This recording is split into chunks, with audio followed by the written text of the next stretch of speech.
ਲਹਿੰਦੇ ਪੰਜਾਬ ਦੇ ਵਿੱਚ ਇੱਕ ਨਵਾਂ ਕਾਨੂੰਨ ਆ ਜਿਹੜਾ ਉਹ ਮਨਜ਼ੂਰੀ ਲਈ ਆ ਰਿਹਾ, ਜਿਹਨੂੰ ਐਸਿਡ ਬਿੱਲ 2025 ਦਾ ਨਾਮ ਦਿੱਤਾ ਗਿਆ ਹੈ। ਔਰ ਇਹਦਾ ਮਕਸਦ ਇਹ ਹੈ ਕਿ ਪਾਕਿਸਤਾਨ 'ਚ ਖਾਸ ਕਰ ਲਹਿੰਦੇ ਪੰਜਾਬ ਦੇ ਵਿੱਚ ਤੇਜ਼ਾਬ ਦੇ ਨਾਲ ਕਿਸੇ ਦੂਸਰੇ ਨੂੰ ਲੂਸਣਾ ਜਾਂ ਕਿਸੇ ਦੇ ਉੱਤੇ ਤੇਜ਼ਾਬ ਸੁੱਟ ਦੇਣਾ ਜਿਹੜਾ ਇਹਦੀ ਰੋਕ ਕੀਤੀ ਜਾ ਸਕੇ। ਪਹਿਲਾਂ ਵੀ ਲਹਿੰਦੇ ਪੰਜਾਬ ਦੇ ਵਿੱਚ ਤੇਜ਼ਾਬ ਵੇਚਣ ਦੇ ਵਾਸਤੇ ਤੁਹਾਡੇ ਕੋਲ ਲਾਇਸੈਂਸ ਹੋਣਾ ਜ਼ਰੂਰੀ ਹੈ, ਪਰ ਹੁਣ ਇਸ ਬਿੱਲ ਦੇ ਵਿੱਚ ਹੋਰ ਬਹੁਤ ਸਾਰੀਆਂ ਤਬਦੀਲੀਆਂ ਕੀਤੀਆਂ ਗਈਆਂ ਔਰ ਇਹ ਤੇਜ਼ਾਬ ਗਰਦੀ ਹੈ ਜਿਹੜੀ ਇਹਨੂੰ ਰੋਕਣ ਦੇ ਵਾਸਤੇ ਕੁਝ ਸਖਤੀਆਂ ਕੀਤੀਆਂ ਗਈਆਂ, ਜਿਹਨੂੰ ਕਾਨੂੰਨੀ ਸ਼ਕਲ ਦੇਣ ਵਾਸਤੇ ਉਹਦੇ ਮੰਗਲਵਾਰ ਨੂੰ ਯਾਨੀ 22 ਅਪ੍ਰੈਲ ਨੂੰ ਇਹ ਬਿੱਲ ਹੈ ਜਿਹੜਾ ਇਹ ਪੰਜਾਬ ਅਸੈਂਬਲੀ 'ਚ ਮਨਜ਼ੂਰੀ ਲਈ ਪੇਸ਼ ਕੀਤਾ ਜਾ ਰਿਹਾ ਹੈ। ਜਿਹੜੀ ਹੁਕਮਰਾਨ ਜਮਾਤ ਪਾਕਿਸਤਾਨ ਮੁਸਲਿਮ ਲੀਗ ਨੂਨ ਉਹਨਾਂ ਦੀ ਹਿਨਾ ਪਰਵੇਜ਼ ਭੱਟ ਹੋਣਾ ਵੱਲੋਂ ਇਹ ਬਿੱਲ ਹੈ ਜਿਹੜਾ ਇਹ ਪੇਸ਼ ਕੀਤਾ ਜਾ ਰਿਹਾ, ਜਿਹਦਾ ਮਕਸਦ ਇਹ ਹੈ ਕਿ ਲੋਕਾਂ ਦੇ ਉੱਤੇ ਆਪਣਾ ਇੰਤਕਾਮ ਜਾਂ ਬਦਲਾ ਲੈਣ ਲਈ ਤੇਜ਼ਾਬ ਸੁੱਟਣ ਦਾ ਜੁਰਮ ਜਿਹੜਾ ਉਹਨੂੰ ਰੋਕਿਆ ਜਾ ਸਕੇ, ਜਿਹਦੇ 'ਚ ਤੇਜ਼ਾਬ ਵੇਚਣ ਵਾਲੇ ਨੇ ਜਿਹੜੇ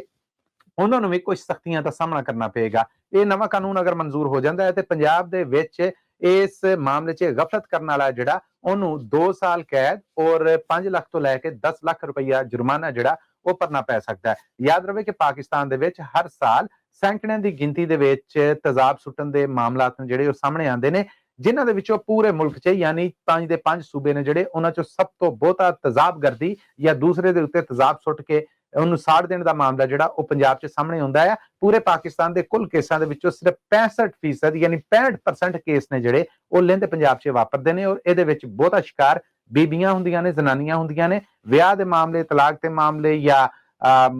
ਜਿਹਨੂੰ ਕਹਿੰਦੇ ਨੇ ਕਿ ਆਪਸੀ ਤਾਲੁਕਾਤ ਮੁੱਕਣ ਤੋਂ ਬਾਅਦ ਇੰਤਕਾਮਨ ਤੇਜ਼ਾਬ ਆ ਜਿਹੜਾ ਉਹ ਸੁੱਟਣ ਦੇ ਮਾਮਲੇ ਕਈ ਸਾਹਮਣੇ ਆਏ ਸਨ, ਜਿਨ੍ਹਾਂ ਦੇ ਉੱਤੇ ਕਾਨੂੰਨ ਬਣਿਆ, ਸਖਤੀਆਂ ਹੋਈਆਂ, ਪਰ ਹੁਣ ਉਸ ਐਕਟ ਨੂੰ 2025 ਦਾ ਨਾਂ ਐਸਿਡ ਐਕਟ 2025 ਦਾ ਨਾਂ ਦਿੱਤਾ ਗਿਆ, ਜਿਹਦੇ 'ਚ ਹੋਰ ਸਖਤੀਆਂ ਕੀਤੀਆਂ ਗਈਆਂ ਔਰ ਇਹ ਬਿੱਲ ਮਨਜ਼ੂਰ ਹੋਣ ਜਾ ਰਿਹਾ 22 ਅਪ੍ਰੈਲ ਨੂੰ ਪੰਜਾਬ ਅਸੈਂਬਲੀ ਤੋਂ।